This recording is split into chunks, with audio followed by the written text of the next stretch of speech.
ময়মনসিংহের ভালুকায় দুটি রাস্তার ইটের সোলিং কাজের উদ্বোধন হয়েছে।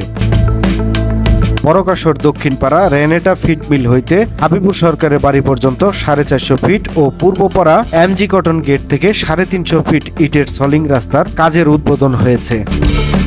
সকালে রাস্তা দুটির উদ্বোধন করেন হবিরবাড়ি ইউনিয়ন পরিষদের মহিলা ভাইস চেয়ারম্যান শাহনাজ পারভিন। এ সময় উপস্থিত ছিলেন কাশর 6 নং ওয়ার্ড বিএনপির সভাপতি নুরুল ইসলাম চয়ন, সাধারণ সম্পাদক হারুনুর রশিদ। এছাড়াও উপস্থিত ছিলেন 10 নং হবিরবাড়ি ইউনিয়ন যুবদলের সাবেক যুগ্ম সাধারণ সম্পাদক রহিম মাতাব্বর, বিএনপি নেতা হাবিবুর রহমান, যুবদল নেতা আল মাসুদ মোহাম্মদ মঈন শেখ, আইনাল হক, ওয়ার্ড শ্রমিক দলের সভাপতি ইব্রাহিম হাসান, সালাম মাতাব্বর সহ স্থানীয় নেতৃবৃন্দ ও এলাকাবাসী।